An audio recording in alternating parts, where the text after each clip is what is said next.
Hi guys, welcome to my channel. Okay, so in today's video I'm going to talk to you guys about ESU Verona, which is part of the regional scholarship for the Veneto region, which is ESU Veneto. So this is particularly for the University of Verona. So let us get right into it.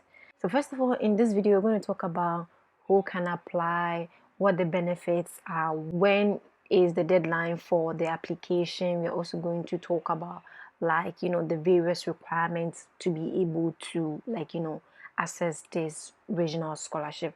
So first of all, those who can apply for this regional scholarship are those enrolling in degree, bachelor's degree, master's, specialization courses or programs, doctorate and all of that. Yeah. And one other thing you should also take note of is you should be regularly enrolled for you to be considered in the rankings. The deadline for this regional scholarship, like for the submission of the regional scholarship, is that of 2nd October 2023. Okay, so let us talk about some of the things you need to take note of what before or during the submission of the application. The first thing they are requesting here is you need to request for the ISEE. So if you request for the ISEE, particularly that gives access to university benefits. And then if you are an international student, you request for ISEE Parificato. You should request for it by 30th of November 2023. So what does this mean? If you do not have the ISEE, it does not mean that you cannot compile the application. You can do that, but then you should request for the ISEE by this date, okay, to be able to be included in the rankings. So how do you request for the ISEE? You're going to request for the ISEE by contacting the particular CAF offices affiliated to the University of Verona. So when you go to the University of Verona, or you check this scholarship site itself, or you go to the website of the University of Verona, you're going to see the affiliated CAFs, and it is through them that you're going to request for the ISEE Parificato. I'm going to talk about the benefits soon, but let us talk about how to apply for the regional scholarship. It is exclusively online, and you are going to apply for it using this link. I'm going to leave this link in the description of this video so that you can directly go and apply through it. And I'm also going to leave the scholarship page in the video description as well. So now let us talk about the benefits of the scholarship. So you guys are here for the said international students fall within this section. So what you should take note of is if your ISEE is within €0 to that of 13,153.11 euros, then you are going to get this 7,654.99 euros. This is the gross amount. Okay, then if your ISEE fall within 13,153.12 to that of 17,537.50, then you're going to get 6,656.52. Then this is basically like the standard. Then if your ISEE is between 17,537.51 to that of 26,306.25, you're going to get from this 6,656.52 to that of 3,328.26 euros. Then now let us talk about the things that will be deducted, because you guys know that as always this is the gross amount, but then they're going to take canteen services and that of accommodation as well. For you guys, 760 euros is going to be taken out from the gross amount for canteen services. So that is 1 meal per day. And for you guys, for accommodation, 1,600 euros is going to be taken out to cover accommodation. So now let us talk about there are instances where the amount is going to be increased. and that has to do with, students, female students will be enrolled in STEM programs. Okay, so basically the amount is going to be increased, and for them, if your ESEE fall within that of the first category, which is €0 to that of 17,537.50 euros, then you're going to get 7,987.82 euros.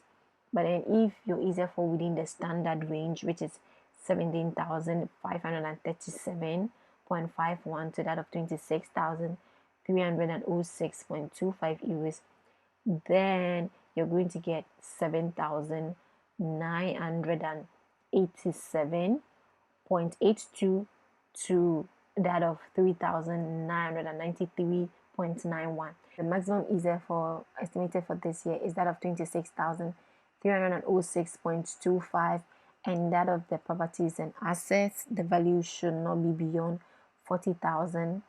You see, 40,031.27 euros. So the document requested is that of the family declaration document, okay, for the year 2021.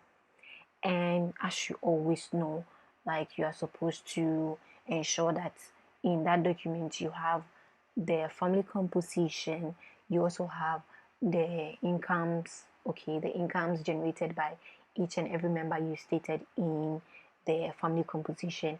And in cases where they are not working or they are students, you have to like support that with a document. So probably the admission letter, and then aside from that, you also compile the property and movable assets. Okay, so if you guys own properties, you're supposed to state that and the value of that property as at the year stated.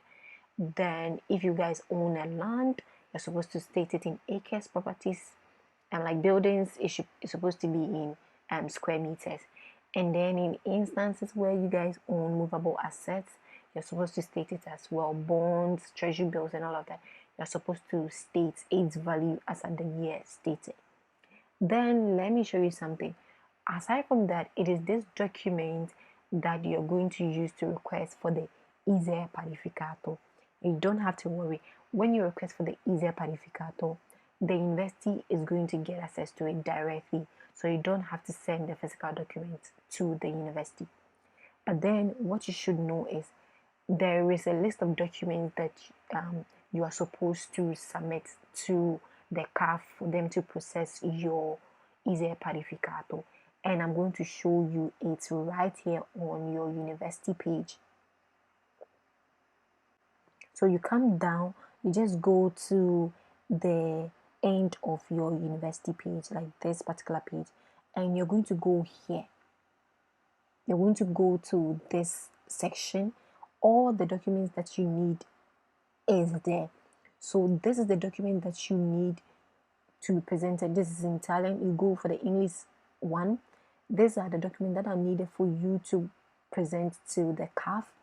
These are the ones that you need to present to the CAF in instances where doing proxy, you want someone else to go and stand in for you, you are delegating someone. These are the documents. So you can come here and download all of this. What I'm going to, those who are on the Telegram group, I'm going to send this document onto the Telegram group as well. Well, now let us talk about the various requirements for this regional scholarship. So as you know, to access this regional scholarship, there are merit requirements and that of economic requirements. And the economic requirements are what we've spoken about. So your ESEE should not be beyond what was stated. But then also is the merit requirement. For first year students, basically for the merit requirements, at the beginning, no merit is required, okay? It's your economic status or the condition of your family that is going to be considered. But then for you to access the second installment of the amount, you need to be able to make 24 credits, okay? 24 credits by the 10th of August 2024. So now let us talk about the dates that the ranking list is going to be published. So the provisional ranking list is going to be published by 31st of October 2023. Okay, then up till 7th of November 2023, if you notice any anomaly, you can, like, request for changes and all of that. The definite ranking list is going to be published on the 15th of December 2023. Now let us talk about the mode of payment. Okay, first installment is going to be paid by 31st of December 2023. Then the second installment is going to be paid by 30th of June 2024. And as you know, to access that amount, you need to be able to have made the needed credits. To be able to receive the amount, you're supposed to, when you get into EP, you're supposed to open, like, bank account, and then input the IBAN in that required section, okay, in your student area. Or outside of that, you can also use the university card to be able to access that. But for you to do that, you have to go and activate that card. Should you need guidance on that, you can always go to your universities, like International Students Office, and they're going to guide you. Or you can email the scholarship board themselves, and they are going to guide you around that. So in instances where you're not able to make the needed credits, you're going to lose the scholarship. And then in instances where you submit like application that is not complete, you're not going to be included in the rankings. In instances where you make false declarations or you present false documents, you are not going to be included in the rankings. Okay, and in instances where you have like a degree or masters of the same level as the one that you are requesting for support for, you're not going to be included in the rankings. What does that mean? It does not mean you cannot come and study in a university. It just means that you are not going to get access to benefits. Okay, so you have to support yourself. So basically, that is all I want to share on this regional scholarship.